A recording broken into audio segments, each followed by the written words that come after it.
আসসালামু আলাইকুম ওয়া রাহমাতুল্লাহি ওয়া বারাকাতুহু।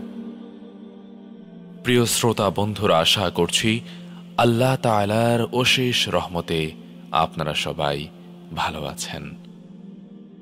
পৃথিবী আমার আসল ঠিকানা নয় এর তৃতীয় পর্বে আপনাদের সবাইকে জানাচ্ছি অনেক অনেক শুভেচ্ছা ও অভিনন্দন। জাহান্নামের স্তর। প্রিয় ভাই ও বোন, কিয়ামত কায়েম হয়ে যাবে। সেই দিন হাসরের দিন, বড় কঠিন দিন।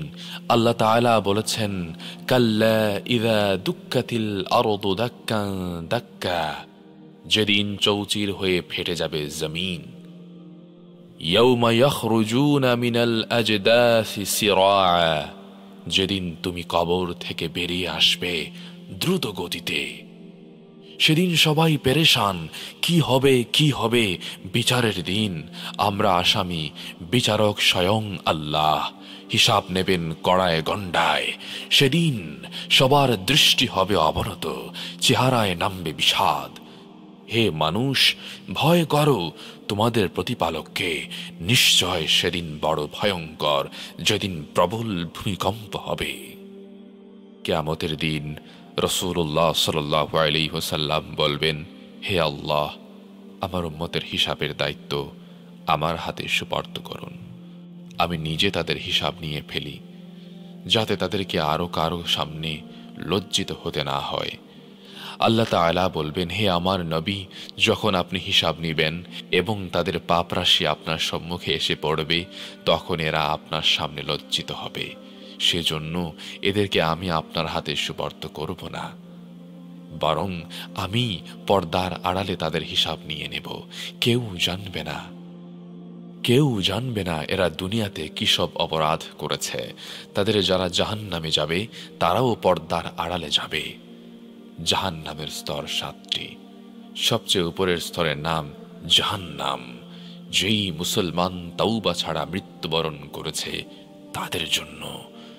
তারপর হুতামা খ্রিস্টানদের জন্য, লাজা ইহুদিদের জন্য, সাইর অগ্নি পূজারীদের জন্য, সাকার সূর্য পূজারীদের জন্য, জাহিম পাথর পূজারী মুশরিকদের জন্য, হাবিয়া মুনাফিকদের জন্য।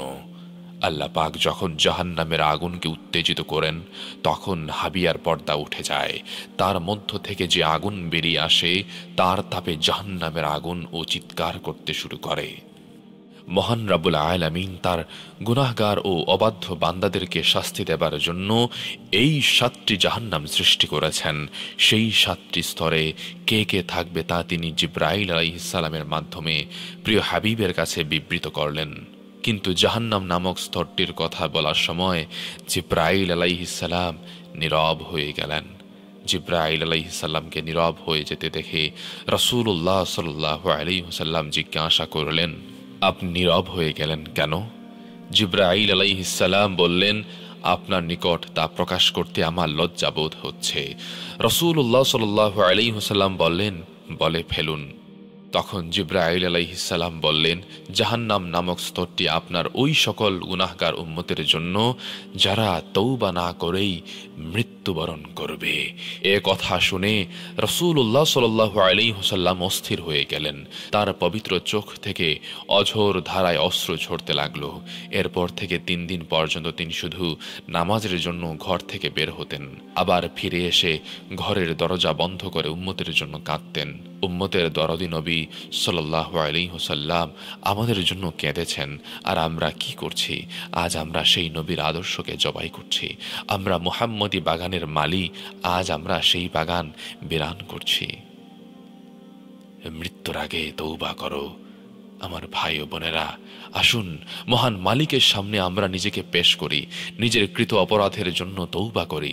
আমরা বলি, হে আল্লাহ, আমার জীবনের কৃত গুনাহগুলো মাফ করে দিন। আমাদের জীবনকে হযরত মুহাম্মদ সাল্লাল্লাহু আলাইহি ওয়াসাল্লামের তরিকার উপর এনে দিন। আল্লাহ পাক তো কারুনকেও মাফ করার জন্য বসে আছেন। সে আল্লাহ এই উম্মতকে কেন মাফ করবেন না? দুনিয়ার রাজা বাদশাদের দরবার তো রাতের বেলা বন্ধ হয়ে যায়, কিন্তু আল্লাহ তাআলার দরবার বান্দার জন্য সারাক্ষণ খোলা আছে, তাহাজ্জুদের সময় বিশেষভাবে খোলা থাকে। দুনিয়ার রাজা বাদশাদের দুটি দরবার থাকে, একটি আম দরবার আর একটি খাস দরবার। মহান রাব্বুল আলামিনের দরবার সব সময় খোলা থাকে, দিনেও থাকে রাতেও থাকে। কিন্তু রাত 12টার পরে খাস দরবার খুলে যায়। আল্লাহ পাকের আরশ প্রথম আসমানে চলে আসে আর খাস দরবার খুলে যায়। ঘোষণা হয়, আছে কি আমার কোনো বান্দাবান্দি যে আমার সাথে আপোষ করতে আগ্রহী, যে আমার কাছ থেকে কিছু নিতে চায়, যে আমাকে নিজের দুর্দশার কথা শোনাতে চায়, যে তার কৃত অপরাধের জন্য অনুতপ্ত হয়ে তৌবা করতে চায়। আল্লাহ তাআলা বান্দাদের এভাবে ডাকেন। বান্দার তৌবা আল্লাহ তাআলা খুশি হন।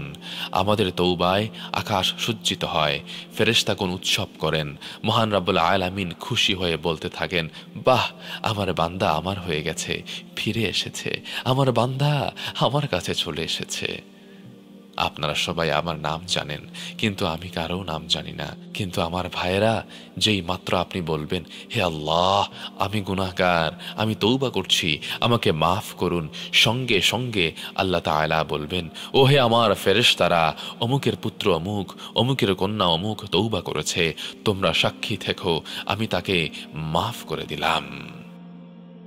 প্রিয় ভাই ও বোন, আসুন আমরা আল্লাহ তাআলার রাজি খুশিকে লক্ষ্য বানিয়ে নেই। আল্লাহ পাক পুরুষ ও মহিলাদের জন্য রাস্তা ঠিক করে দিয়েছেন। হে আমার বান্দা বান্দি, আমাকে সামনে রেখে চলো। আমি তোমাদের সৃষ্টিকর্তা ও অধিপতি, আমি তোমাদের মাবুদ। তোমরা আমাকে রাজি করো।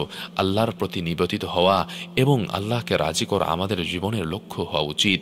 আল্লাহকে সন্তুষ্ট করা খুবই সহজ।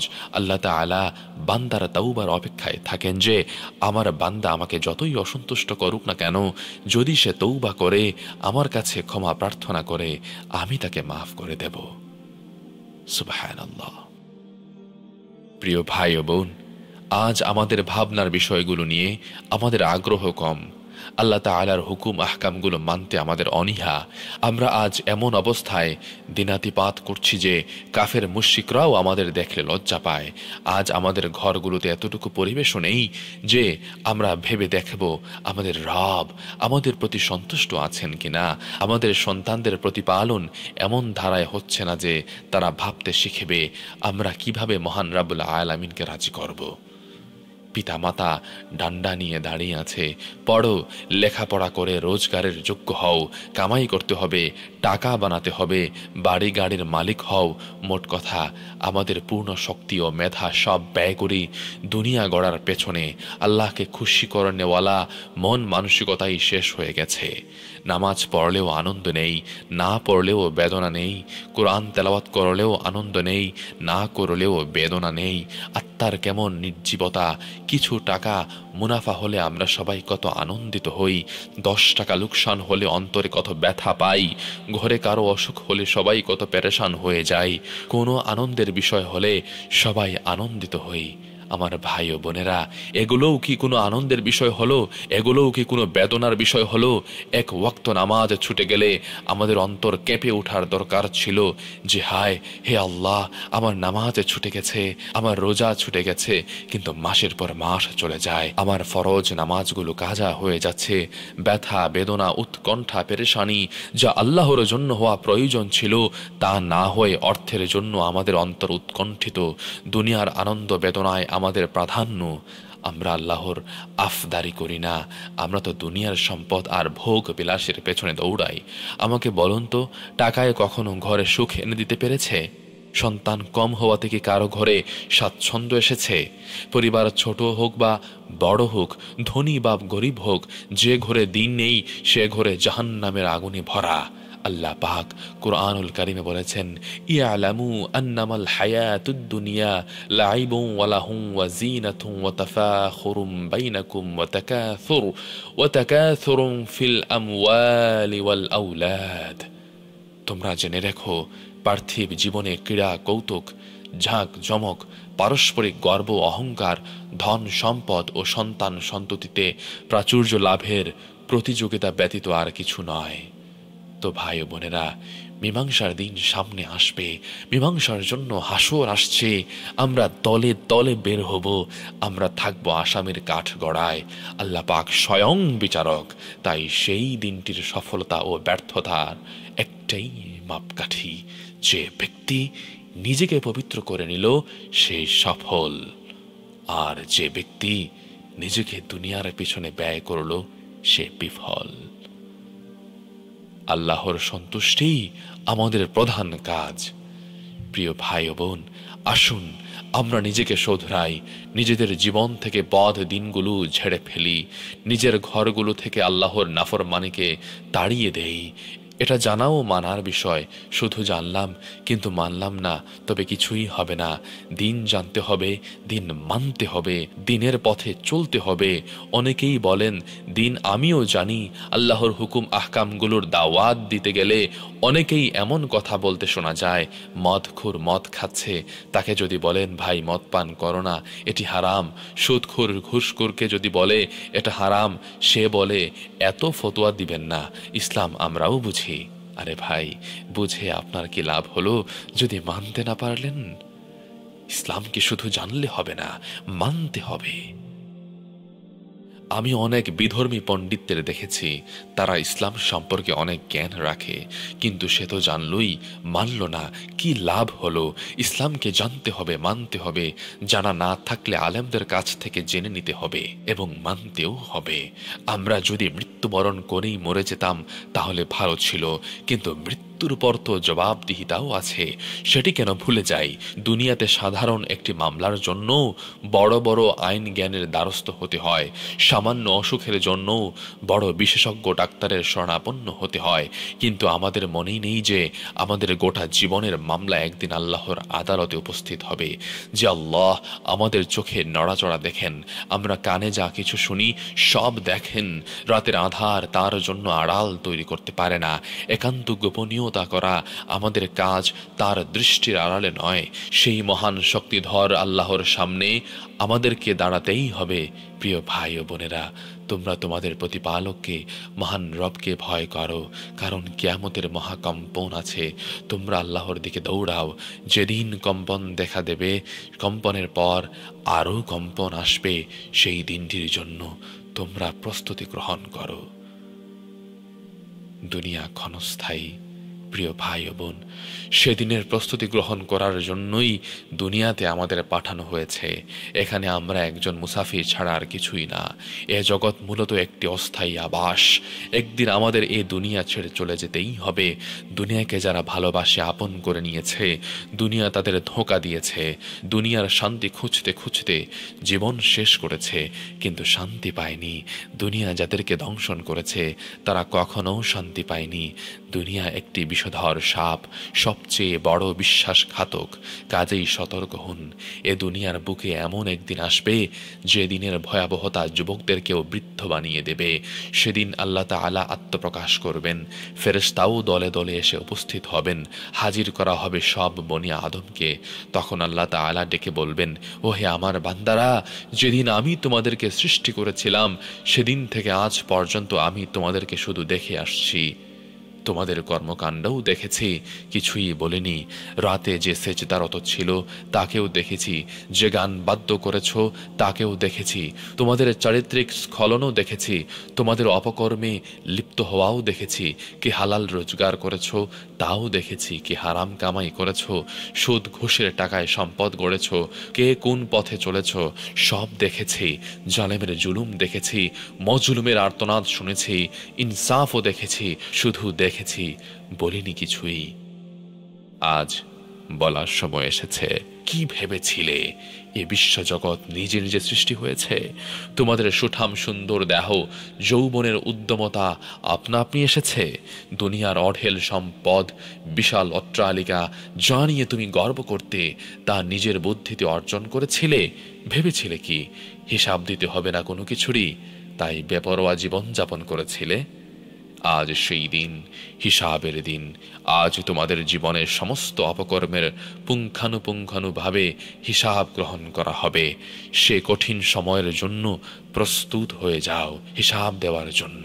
তারপরে এমন কঠিন অবস্থার সৃষ্টি হবে যে মানুষ নিজের স্ত্রী, সন্তান, পিতা, মাতা ও ভাই বোনের বিনিময়েও নিজেকে বাঁচাতে চাইবে। আল্লাহ তাআলার কাছে আর্তি জানিয়ে বলবে, হে আল্লাহ, আমার স্ত্রীকে জাহান্নামে দিয়ে হলেও আমাকে মুক্তি দিন, আমার ভাই বোনকে জাহান্নামে দিয়ে আমাকে মুক্তি দিন, আমার মা বাপ সন্তানকে জাহান্নামে দিয়ে হলেও আমাকে মুক্তি দিন।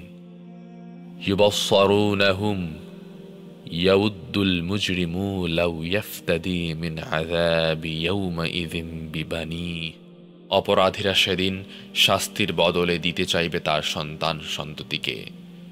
অসাহিবাতিহি ওয়া আখিহ, তার স্ত্রী ও ভ্রাতাকে যারা তাকে আশ্রয় দিত। ওয়ামান ফিল আরদি জামিআন সুম্মা ইউনজিহ,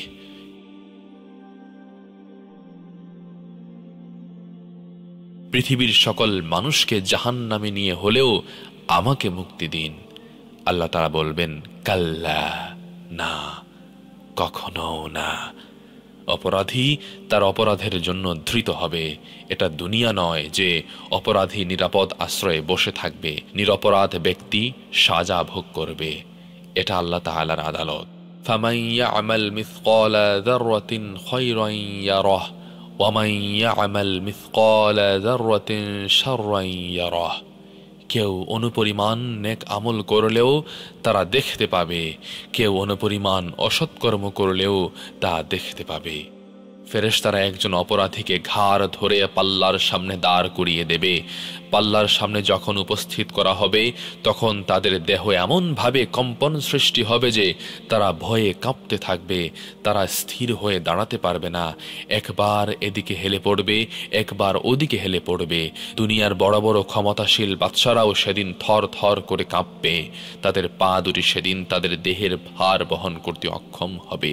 তাদের একদিকে থাকবে জাহান্নামের লেলিহান অনন্ত অনল, আরেক দিকে থাকবে সেই মনোরম জান্নাতের দৃশ্য।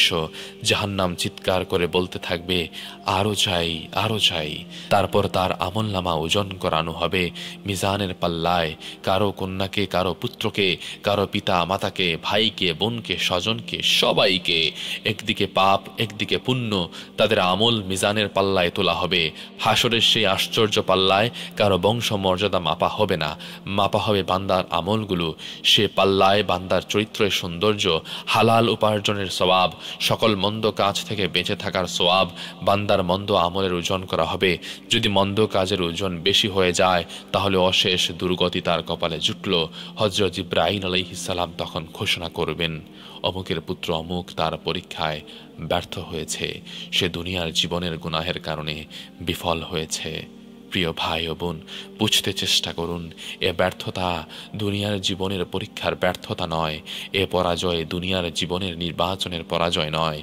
কারণ এ ব্যর্থতার পরও রয়েছে একটি কঠিন ও ভয়াবহ জীবনের সূচনা। সে জীবনের কোনো সমাপ্তি নেই, শুরু আছে, শেষ নেই, অন্তিম। তো ভাই, আসুন আমরা তওবা করি আমাদের জীবনের গুনাহগুলো থেকে। আমরা এ যাবৎ যত গুনাহ করেছি, আল্লাহ পাকের যত নাফরমানি করেছি, তার জন্য তওবা করি। কারণ তওবা এমন একটি আমল যা জীবনের সমস্ত গুনাহকে ধুয়ে পরিষ্কার করে দেয়। আল্লাহ তাআলা এমন দয়ালু যে একদিকে আমরা বলি মাফ করে দাও, ওদিকে আল্লাহ বলেন, যাও মাফ করে দিলাম, আমি তো তোমার তওবার অপেক্ষায় বসে আছি। সুবহানাল্লাহ। তো বন্ধুরা, আজকের এই পর্বটি এ পর্যন্তই। ইনশাআল্লাহ পরবর্তী পর্ব নিয়ে আপনাদের মাঝে শীঘ্রই হাজির হচ্ছি। সে পর্যন্ত ভালো থাকুন, সুস্থ থাকুন। মা আসসালাম।